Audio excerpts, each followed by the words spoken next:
यहाँ पर क्रिस्टल लगे हैं, लेकिन इस वाली पर क्यों नहीं है?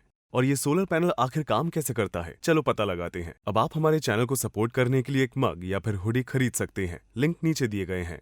सोलर पैनल प्रकाश को इलेक्ट्रिसिटी में बदलते हैं। ये फोटोवोल्टेइक होते हैं, जिसका अर्थ है लाइट और वोल्टेज।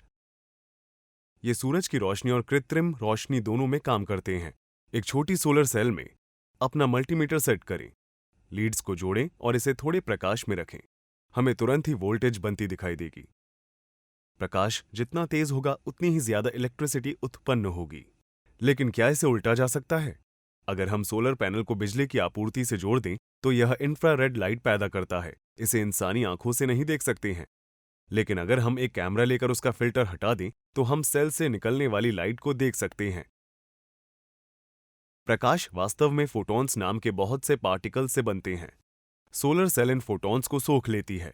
जब वे सोलर सेल से टकराते हैं तो वे इलेक्ट्रॉन नाम के एक अन्य पार्टिकल को धक्का देते हैं, जिससे एक छिद्र बन जाता है। यही फोटोवोल्टेइक इफेक्ट कहलाता है। मैं इसके बारे में आगे इसी वीडियो में विस्तार से बताऊंगा। लेकिन छिद्र नीचे चला जाता है और इलेक्ट्रॉन शीर्ष परत की ओर खिंचे चले जाते हैं। इलेक्ट्रॉन उसी तरह छिद्र की ओर आकर्षित होते हैं जैसे कि चुंबक के विपरीत सिरे एक दूसरे की ओर आकर्षित होते हैं। अगर हम वायर का प्रयोग कर एक पाथ का निर्माण करें तो इलेक्ट्रॉन उस पाथ से प्रवाहित होकर वापस इस छिद्र में चले जाएंगे। हम इस पाथ के बीच एलईडी जैसी कोई चीज लगा सकते हैं और इस तरह इलेक्ट्रॉन को उसमें से होकर बहना पड़ेगा, जिससे इनमें प्रकाश उत्पन्न होगा। इसका मतलब है कि इसमें से फोटॉन्स निकलते हैं। तो अगर एलईडी फोटॉन्स उत्सर्जित करती है और सोलर पैनल फोटॉन सोखते हैं तो क्या एलईडी खुद को बिजली दे सकती है? अपने जवाब कमेंट सेक्शन में लिखकर बताएं और मैं वीडियो के अंत में इसका जवाब बताऊंगा। आपने अपने कैलकुलेटर या बगीचे की लाइटों में सोलर सेल देखे होंगे। इनका प्रयोग अक्सर मोटर होम्स और नावों में किया जाता है। हम इन्हें अपने घरों में या खेतों में विशाल सोलर एरे में देख सकते हैं। एरे में सोलर मॉड्यूल के कई स्ट्रिंग साथ में कनेक्टेड होते हैं। स्ट्रिंग में कई सोलर मॉड्यूल एक साथ कनेक्टेड होते हैं। सोलर मॉड्यूल में कई सोलर सेल एक साथ कनेक्टेड होती है। बेसिक सोलर सेल बनाने के लिए हमें धातु की सुचालक प्लेट लेनी है। यह पॉजिटिव इलेक्ट्रोड बनाती है। इसके ऊपर एक पतली सिलिकॉन की परत होती है। यह हमारा सेमीकंडक्टर मटेरियल है। आमतौर पर इसमें सबसे नीचे सिलिकॉन बोरॉन मिश्रण की एक परत होती है और सबसे ऊपर सिलिकॉन फास्फोरस की परत होती है। उनके बीच के जोड़ को पीएन जंक्शन कहते हैं। सिलिकॉन के ऊपर एक एंटी रिफ्लेक्टिव कोटिंग होती है। फिर इस पर एक धातु की ग्रिड लगी होती है जो हमारा नेगेटिव इलेक्ट्रोड है। पतली पट्टियों को फिंगर्स कहते हैं और मोटी पट्टियों को बसबार कहते हैं। आमतौर पर इसके ऊपर कांच की सुरक्षात्मक परत होती है, क्योंकि सोलर सेल बहुत पतली होती है और आसानी से टूट सकती है, इसलिए इन्हें सुरक्षित रखना पड़ता है। इस छोटी सी सेल के बिल्कुल किनारे पर बसबार है। इस वाले में बीच में है और इन बड़ी वाली सेल में बीच में कई बसबाज हैं। इन सभी में फिंगर सिलिकॉन से होकर मुक्त इलेक्ट्रॉन इकट्ठा करने की कोशिश कर रही है। ये इलेक्ट्रॉन फिंगर से होकर प्रवाहित होंगे, फिर एकत्रित होकर एक साथ बसबाज में प्रवाहित होंगे। सिलिकॉन में जाने के लिए हमें ज्यादा से ज्यादा प्रकाश की आवश्यकता होगी, ताकि धातु के कंडक्टर्स यथासंभव पतले रखे जा सकें। ज्यादा फिंगर्स की मदद से इलेक्ट्रॉन इकट्ठा करना आसान हो जाता है, लेकिन ये प्रकाश को बाधित करती हैं। सिलिकॉन चमकदार मटेरियल है, इसका मतलब प्रकाश प्रतिबिंबित होता है, इसलिए एंटी रिफ्लेक्शन कोटिंग से प्रकाश के प्रतिबिंब के रूप में क्षय होने को कम किया जाता है। लेकिन कुछ तो हमेशा ही रिफ्लेक्ट होते हैं।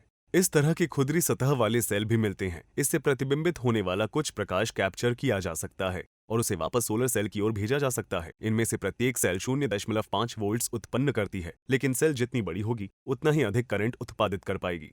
सोलर मॉड्यूल बनाने के लिए हमारे पास यह सॉलिड बैक शीट है, जिसमें ईवीए एडहेसिव की एक परत लगी है और फिर इस पर सोलर सेल चिपकी है और आपस में कनेक्ट हैं।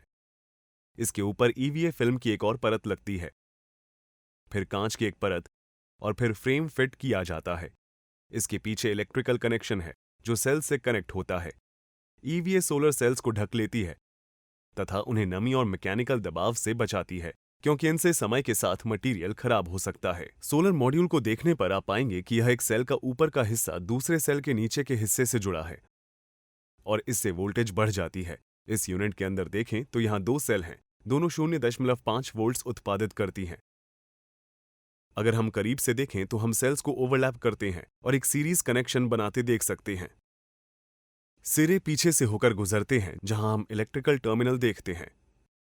छोटे मॉड्यूल्स में 36 सेल लगती हैं जिनमें लगभग 18 से 19.8 वोल्ट्स बनते हैं। ये 12 वोल्ट्स की बैटरी को चार्ज करने के लिए परफेक्ट हैं, क्योंकि हमें बैटरी चार्ज करने के लिए बैटरी से अधिक वोल्टेज की आवश्यकता होती है। इसलिए अक्सर इनका प्रयोग ग्रिड प्रणाली में किया जाता है। लेकिन ज्यादातर घरेलू यंत्र ग्रिड से जुड़े होते हैं और 60 या 70 सेल वाले मॉड्यूल का प्रयोग करते हैं। व्यावसायिक स्थापनाओं में आमतौर पर 60, 70 या 96 सेल मॉड्यूलों का प्रयोग होता है। कुछ में इससे बड़े मॉड्यूल्स भी हो सकते हैं। जब हम सेलों को सीरीज में जोड़ते हैं तो वोल्टेज जुड़ती जाती है, लेकिन करंट उतना ही रहता है। यह 60 सेल वाला मॉड्यूल है। प्रत्येक सेल 0.5 वोल्ट्स और 8 एम्प्स करंट दे रही है। इस तरह यह लगभग 30 वोल्ट्स और 8 एम्प्स उत्पादित कर रहा है। इससे हमें 240 वॉट्स बिजली मिलती है। अगर हम ऐसे 4 मॉड्यूल्स को एक सीरीज में जोड़ दें तो हमें 120 वोल्ट्स और 8 एम्प्स मिलेंगे। वोल्टेज जुड़ती जाती है लेकिन करंट उतना ही रहता है। यह हमें 960 वॉट्स बिजली देगा। लेकिन अगर हम 4 मॉड्यूल्स को पैरेलल में लगाएं तो हमें 30 वोल्ट्स और 32 एम्प्स मिलते हैं। वोल्टेज उतनी ही रहती है और करंट जुड़ता जाता है। इससे भी हमें 960 वॉट्स ही मिलते हैं। हम अक्सर सीरीज और पैरेलल कनेक्शन का संयोजन प्रयोग में लाते हैं। मॉड्यूल चार्ज कंट्रोलर और इन्वर्टर से कनेक्ट होते हैं। इनमें अधिकतम और न्यूनतम वोल्टेज होती है। उदाहरण के लिए इसमें 100 से 150 वोल्ट्स और 25 एम्प्स हो सकते हैं। हमारे मॉड्यूल्स का स्ट्रिंग 120 वोल्ट्स और 8 एम्प्स का है। इसलिए हम इसमें कोई और स्ट्रिंग सीरीज में नहीं जोड़ सकते, क्योंकि वह वोल्टेज की सीमा से ज्यादा हो जाएगा। इसलिए हम 2 स्ट्रिंग्स को पैरेलल में जोड़ते हैं, जिससे हमें 120 वोल्ट्स और 60 एम्प्स मिलते हैं। यह सिस्टम स्टैंड अलोन या ग्रिड कनेक्टेड हो सकता है। हम सोलर पैनल को सीधे लोड से जोड़कर बिजली दे सकते हैं, लेकिन तब वह प्रकाश में होने पर ही काम करेगा। उदाहरण के लिए, या सोलर पंखा धूप में रखने पर अपने आप चालू हो जाता है। जितनी तेज रोशनी होगी उतना ही तेज यह घूमेगा, लेकिन यह रात में काम नहीं करता। इसलिए हमें ऊर्जा को स्टोर करने के लिए एक बैटरी की जरूरत होती है। यह केवल दिन में चार्ज होती है और हम इसका प्रयोग रात में भी कर सकते हैं। ऐसे ही सरल बैटरी चार्जर काम करता है, लेकिन वोल्टेज और करंट बदल सकते हैं और सोलर मॉड्यूल ओवरचार्ज हो सकता है, जिससे बैटरी को नुकसान पहुंचेगा और रात के समय बैटरी सोलर पैनल के जरिए जल्दी डिस्चार्ज हो जाएगी। इसलिए हम इन्हें अलग करने के लिए चार्ज कंट्रोलर का प्रयोग करते हैं। अब जब सूरज का प्रकाश होगा तो कंट्रोलर बैटरी को चार्ज करेगा। हम लाइट को जला सकते हैं और कंट्रोलर लोड को बिजली भेजेगा और बची हुई ऊर्जा से बैटरी चार्ज होगी। रात के समय कंट्रोलर सोलर पैनल को बैटरी से बचाता है, लेकिन फिर भी बैटरी में संग्रहित ऊर्जा का प्रयोग किया जा सकता है। तो इस तरह सोलर से चलने वाले फोन चार्जर काम करते हैं।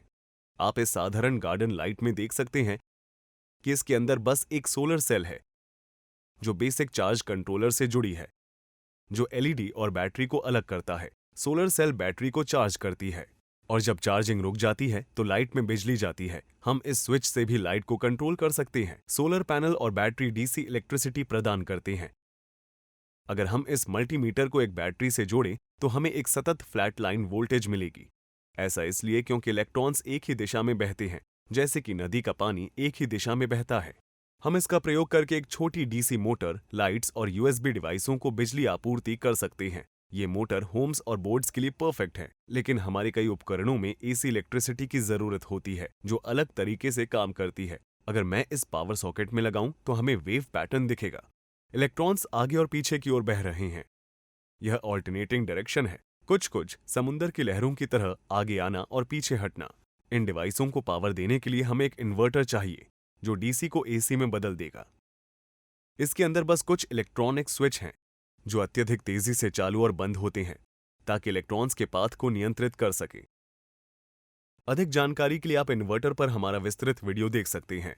इन्वर्टर का प्रयोग करके हम इस सिस्टम में एसी और डीसी दोनों प्रकार की डिवाइसों का प्रयोग कर पाते हैं। लेकिन अगर बैटरी को फिर से चार्ज न किया जाए तो उसकी ऊर्जा खत्म हो जाएगी। इसलिए घरेलू और व्यावसायिक स्थापनाओं के लिए हम अक्सर इलेक्ट्रिकल ग्रिड से कनेक्ट करते हैं। एक सरल प्रणाली में सोलर पैनल एक इन्वर्टर से जुड़ा होता है, जो ब्रेकर पैनल और प्रॉपर्टी के एसी लोड को ऊर्जा देता है।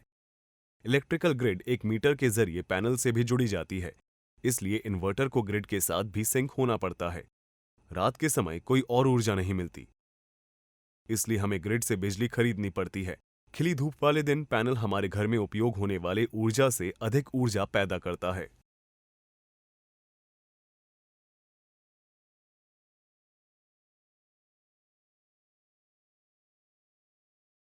इसलिए बची हुई अधिक ऊर्जा ग्रिड को बेच दी जाती है। इसे नेट मीटरिंग कहते हैं। अधिक उन्नत प्रणाली में बैटरी बैंक का प्रयोग होता है, जिसमें चार्ज कंट्रोलर की जरूरत होती है। सोलर मॉड्यूल्स बैटरी को चार्ज करते हैं और उपकरणों को बिजली प्रदान करते हैं। जब बैटरी फुल चार्ज हो जाती है तो अतिरिक्त बिजली ग्रिड को बेच दी जाती है। रात के समय बैटरी खत्म होने तक घर में बिजली आपूर्ति करती है। बैटरी चार्ज खत्म हो जाने पर ग्रिड से बिजली खरीदनी पड़ती है। बिजली कट जाने पर भी बैटरी चार्ज खत्म होने तक घर में बिजली आपूर्ति करती है। दिन के समय बैटरी फिर से चार्ज हो जाती है। सोलर फार्म्स में सोलर पैनल की कई कतारें लगी होती हैं, जो कहीं अधिक वोल्टेज जनरेट करती है, फिर से संयुक्त हो जाती है और एक बड़े इन्वर्टर से कनेक्ट होती है और फिर ट्रांसफार्मर सबस्टेशन में ऊर्जा देती है। यहाँ वोल्टेज बढ़ जाती है और ग्रिड को भेज दी जाती है। सोलर के साथ समस्या ये आती है कि सूरज का स्थान बदलता है। यह हर दिन पूर्व से पश्चिम की ओर जाता है और गर्मियों में सिर के ऊपर रहता है, लेकिन सर्दियों में नीचे छिपा रहता है, बशर्ते आप उत्तरी गोलार्ध में रहते हों। सोलर पैनल सूरज के साथ सीध में होने पर सबसे अच्छा काम करता है। हम टॉर्च में देख सकते हैं कि यहाँ पर रोशनी सबसे तेज है, लेकिन यह जैसे ही झुकता है रोशनी बड़े एरिया में फैल जाती है तो तीव्रता कम हो जाती है। आदर्श तरीके में हमें सोलर पैनल को सूरज के साथ साथ घुमाना चाहिए, लेकिन यह मुश्किल और महंगा दोनों है। इसलिए हमें सूरज की ऊंचाई और दिंगश यानी अजीमुथ पता लगाना होता है। फिर शेडिंग का पता लगाते हैं और फिर मॉड्यूल के लिए सबसे उपयुक्त दिशा और झुकाव का कोण चुनते हैं। इसके लिए बहुत सारी डाटा टेबल और गणित लगानी पड़ती है, जिसमें बहुत समय लगता है। हमारे प्रायोजक पीवी केस के नेक्स्ट जेन ऑटोकैड आधारित पीवी सॉफ्टवेयर का प्रयोग करके आप वास्तविक लोकेशन को सिमुलेट कर सकते हैं। यह software 3D topographical data points का प्रयोग करता है ताकि आप अपने डिजाइन के साथ साथ इलेक्ट्रिकल केबल रूट और केबल ट्रे का भी प्रोटोटाइप बना सकें और इन्वर्टर के प्लेसमेंट की जांच कर सकें। स्ट्रिंगिंग और केबलिंग को स्वचालित किया जा सकता है या फिर मैनुअली डिजाइन भी किया जा सकता है। शेड एनालिसिस के साथ आप अत्यधिक छिपे हुए मॉड्यूल्स को पहचान कर हटा सकते हैं ताकि डिजाइन में सूर्य का प्रकाश इष्टतम मात्रा में पहुंचे। यहां तक कि आप डिजाइनों को अगल बगल रख कर तुलना भी कर सकते हैं। फिर आप बेशक अपना प्रोजेक्ट एक्सपोर्ट कर सकते हैं। आप जमीन पर रखे जाने वाले व्यावसायिक या औद्योगिक छत पर टांगे जाने वाले प्रोजेक्ट भी डिजाइन कर सकते हैं और यह अपने आप कंस्ट्रक्शन दस्तावेज बना देता है और साथ ही मटेरियल के बिल भी बनाता है। इससे आपको पहली शुरुआती डिजाइन से लेकर खरीद के चरण तक पूरी मदद मिलती है। यह बड़े व्यावसायिक, औद्योगिक या फिर उपयोगिता के अनुसार आकार वाले प्रोजेक्ट्स के लिए परफेक्ट हैं। अधिक जानकारी के लिए वीडियो डिस्क्रिप्शन में दिए लिंक पर क्लिक करें, देखिएगा जरूर। आपने गौर किया होगा कि सोलर सेल्स कुछ अलग दिख रही है। ये क्रिस्टलाइन प्रकार की और पतली फिल्म वाली सेल है। आपने इनका उपयोग कहाँ देखा है? मुझे नीचे कमेंट सेक्शन में लिखकर बताएं। पॉलीक्रिस्टलाइन सेल सबसे आम प्रकार की सेल है। इसमें नीले रंग की चित्तियां होती हैं, हालांकि हमें एमरल्ड जैसे रंग भी मिल सकते हैं। इनका रंग एंटी रिफ्लेक्शन कोटिंग पर निर्भर करता है। ये चित्तियां एक एक सिलिकॉन क्रिस्टल हैं। पॉली का अर्थ होता है कई और क्रिस्टलाइन का मतलब है क्रिस्टल। ये सुंदर दिखते हैं, लेकिन प्रत्येक क्रिस्टल में अणुओं का एक अलग समूह होता है। वे अलग दिशा में लगे होते हैं। क्रिस्टल के किनारे खामियां हैं और इनसे सेल की दक्षता में कमी आती है। शौकिया इलेक्ट्रॉनिक्स का काम करने वालों, सोलर से चलने वाले उत्पादों और साथ ही सोलर पैनल में ये काफी आम है। ये थोड़े सस्ते होते हैं, लेकिन इनकी एफिशिएंसी लगभग 13 से 17% होती है।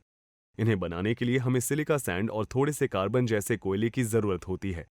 इसे विद्युत चलित भट्टी में पिघलाते हैं। जब यह ठंडा हो जाता है तो यह कच्चे सिलिकॉन रूप ले लेता है। मेरे हाथ में यह कच्चे सिलिकॉन का टुकड़ा है। यह बहुत हल्का है और आप देख सकते हैं यह कितना चमकदार है। इसे खरीदने के लिए मैं वीडियो डिस्क्रिप्शन में लिंक दे दूंगा। इन टुकड़ों को पीसकर चूरा बना लिया जाता है। फिर हाइड्रोजन क्लोराइड में मिलाकर उबालकर गैस में बदल लेते हैं। गैस में अशुद्धियों को हटाने के लिए डिस्टिल यानी आसुत करते हैं। फिर यह रिएक्टर में जाती है और छड़ों की सतह पर बैठकर शुद्ध सिलिकॉन का रूप ले लेती है। शुद्ध सिलिकॉन की छड़ों को तोड़ा जाता है, पिघलाया जाता है और फिर इनगॉट ब्लॉक्स बनाने के लिए ठंडा किया जाता है। जैसे ही मटेरियल ठंडा होता है, अणु जुड़ जाते हैं और क्रिस्टल का रूप ले लेते हैं। ब्लॉक्स को फिर पतली शीटों में काटा जाता है और सोलर सेल के रूप में प्रयोग में लाया जाता है। यह मोनोक्रिस्टलाइन सेल है। यह कठोर है और इसका रंग आमतौर पर काला या बहुत गहरा नीला होता है, जिसमें कोई क्रिस्टल दिखाई नहीं पड़ता। मोनो का मतलब होता है एक। अणु एक अत्यंत व्यवस्थित ढांचा बनाते हैं। मोनोक्रिस्टलाइन अधिक दक्षता वाला होता है, लगभग 15 से 19%, लेकिन इसका उत्पादन अधिक महंगा होता है क्योंकि यह अधिक परिशुद्ध है। शुद्ध सिलिकॉन के टुकड़े को एक क्रूसिबल में रखकर पिघलाया जाता है। इसके अंदर एक सीड क्रिस्टल रखा जाता है और सिलिकॉन अणु उस पर चिपक जाते हैं। इसे धीरे से निकाला जाता है और यह ठंडा होकर इंगट का रूप ले लेता है।